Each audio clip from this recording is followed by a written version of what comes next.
సనాతన ధర్మంలో హిందూ అనే పదం లేదని ఒక వాదన, దాని మీద బోల్డన్ని చికిత్సలు డిస్కషన్స్ జరిగినాయి. అదంతా అలా ఉంచి ఇవన్నీ కాదు, ఇదంతా అకాడమిక్ డిస్కషన్.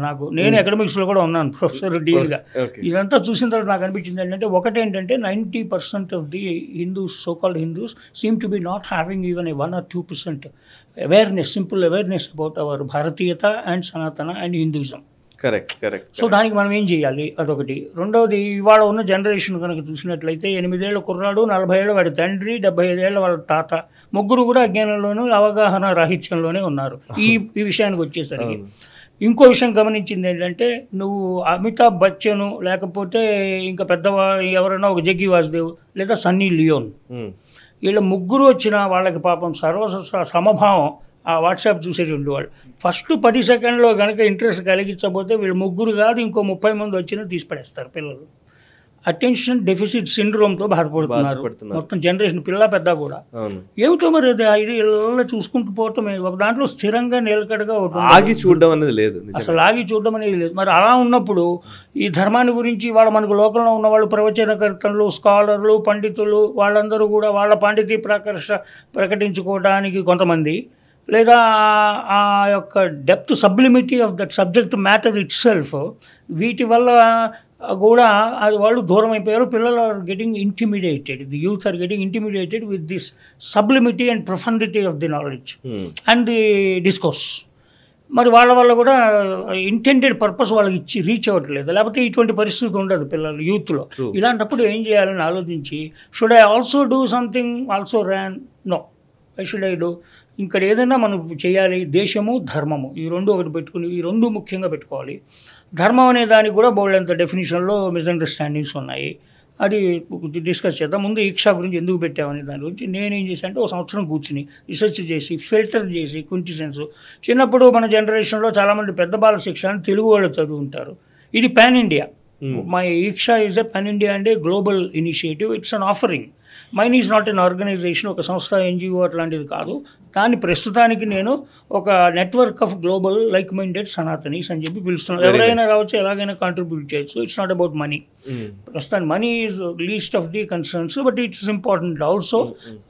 సో అదే అనమాట. దీన్ని ఈక్షాలో ఏం చేశామంటే, ఒక సిలబస్సు, ఒక కోర్సు, అంటే ఏ విషయాన్ని, అంటే శృతులు, స్మృతులు, పురాణాలు, ఇతిహాసాలు, దర్శనాలు, త్రిమతాచార్యులు చెప్పినటువంటి సూత్రాలు, షణ్మతాలు, ఇంకా రకరకాలన్నీ ఉన్నాయి, సిలబస్ ఉంది. దాన్ని నేను వాళ్ళకి ఇంట్రెస్ట్ అయ్యేట్టుగా, మనకు 36 ఛాంబర్ ఆఫ్ షావోలిన్ అనే సినిమా ఉండేది. ఆ 36 ఛాంబర్ ఆఫ్ షావోలిన్లో కుంఫు నేర్చుకునేటువంటి కుర్రవాడు 36 లెవెల్స్ ఆఫ్ ఛాంబర్స్ని దాటుకుంటూ వెళ్తే కానీ వాడు ఒక మాస్టర్ కాలేడు. ఆ సినిమాలో అలా ఉండేది, మా చిన్నప్పుడు చూసాము.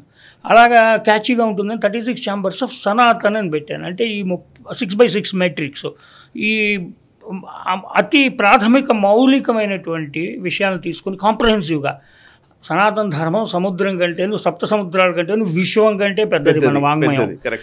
ఏ ఒక్కళ్ళు ఒక వేదం చదవగలరు, 4 వేదాలు మహా అయితే చదవగలరు. తర్వాత విద్యారణ్యం, వేద భాష్యం చదవాలి, బ్రాహ్మణాలు ఉన్నాయి, ఇంకా ఉపనిషత్తులు ఉన్నాయి, భగవద్గీత ఉంది, ప్రస్థానత్రయం ఉంది, ఇంకా నీకు షడ్దర్శనాలు ఉన్నాయి. ఒక జీవితం చాలదు ఇదంతా చేయటానికి.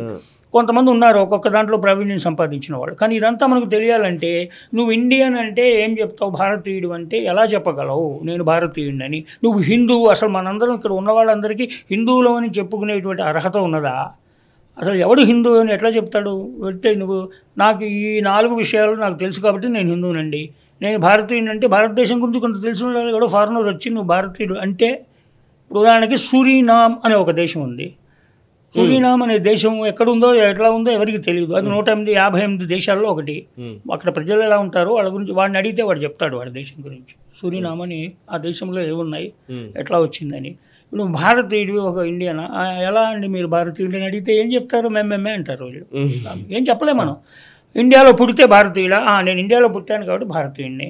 ఇంకోటి ఉందండి, ఇప్పుడు మనకేంటంటే, మీరు వినుంటారు చాలాసార్లు, కాంట్రవర్సీ బోల్డెన్ చాలా వస్తుంటుంది, బోల్డెన్ యూట్యూబ్లో డిస్కషన్ ఏమిటంటే, బ్రాహ్మణుడు అంటే ఎవడు, జన్మనా జాయితే శూద్ర అనేటువంటి దాన్ని ఒకటి పట్టుకొని దాని మీద బోల్డెంత డిస్కషను. పుట్టుకతో అందరూ శూద్రులు, కర్మ వల్ల ఇది తర్వాత చాతుర్వర్ణ్యం మయా సృష్టం అన్నాడు కృష్ణుడు. దాంట్లో ఉంది, మనకు వేదాల్లో ఉంది, భగవద్గీతలో ఉంది. దానికి గుణకర్మ విభాగశః అన్నాడు. చక్కగా క్లియర్గా చెప్పాడు. అయినా కూడా దాన్ని క్యాస్ట్తో ముడిపడిచి, క్యాస్ట్ అనేటువంటిది ఒక పోర్చుగీస్ వర్డ్, అది ఒక తెగ, ఒక గ్రూపు, ఒక గెట్టోలాగా వాళ్ళు దాన్ని అట్లా బతికేవాళ్ళు. వాళ్ళ పోర్చుగీసు వాస్కోడిగామా లాంటి వాడు మొదటిసారి ఇండియా కనుక్కోవడానికి వచ్చాడు. వాళ్ళు తీసుకొచ్చి ఇక్కడ తెగలాగా ఉన్నారు వీళ్ళని చెప్పి అది క్యాస్ట్ని పెట్టాడు. దాని కులం అని చెప్పారు. మన వాళ్ళకి కులం అంటే ఏది, జాతి అంటే ఏది, మతం అంటే ఏది, ధర్మం అంటే ఏది తేడా తెలియదు. అంత సినోనిమ్స్గా వాడేస్తూ ఉంటాం మనం. అండ్ ఈ అజ్ఞానంతో ఇది అంతేనండి, ఇది ఇంతేనండి అని చెప్పేసి ప్రతిపాదనలు కూడా చేస్తారు సెలబ్రిటీల దగ్గర నుంచి. ఇప్పుడు వాదిస్తారు, సెలబ్రిటీ అన్నారు, వాదిస్తారు. నా ఇష్టం అని చెప్పి ఒకడు పుస్తకం కూడా రాశాడు, వాదిస్తాడు. అలాగా వాదించేవారితో, వితండవాదం చేసేవారితో మాట్లాడద్దు అన్నాడు. అసలు కుతర్కముతోనూ కుతర్కాన్ని ఛేదించమన్నాడు శంకరాచార్యుడు. The greatest human intellect ever born on the planet of earth all the time is Adishankara. ఆయన చేసినటువంటి కృషి ఆ 32 ఏళ్లలో ఇంకా అసలు ప్రపంచంలో ఏ ఒక్క ఎవరూ చేయలేదు. అంత వాంగ్మయము, అంత తత్వము, అంత clarity of code of conduct ఇచ్చి వెళ్ళాడు. హిందూయిజం మతం అంటే నేనైతే మతం కాదంటాను, religion. There is a clear difference between religion and dharma. అందరూ కూడా ధర్మ అని చెప్పి హిందీ వాళ్ళు కూడా హిందూ ధర్మ అండ్ ఆ మధ్య ప్రతివాడు మాట్లాడేవాడే. అమితాబ్ బచ్చన్ కూడా ధర్మ అనే దాని గురించి సెమాంటిక్స్ అంటారు. వీటిని అనవసరమైనటువంటి సెమాంటిక్స్లోకి వెళ్ళి దృకుంకరణం అంటాడు దాన్ని. ఈ దృకుంకరణం ఎక్కువైపోయింది. కోడిగుడ్డి గీకలు పేకటము అనేటువంటి అసలు విషయం మర్చిపోయి బేసిక్ ప్రాథమిక మూలాలు లేకపోవటం మూలంగా వచ్చిన ఇబ్బంది. మీరు మొత్తం పర్ఫెక్ట్గా క్లియర్గా చెప్పారు, ప్రాక్టికల్గా జరుగుతున్నదని.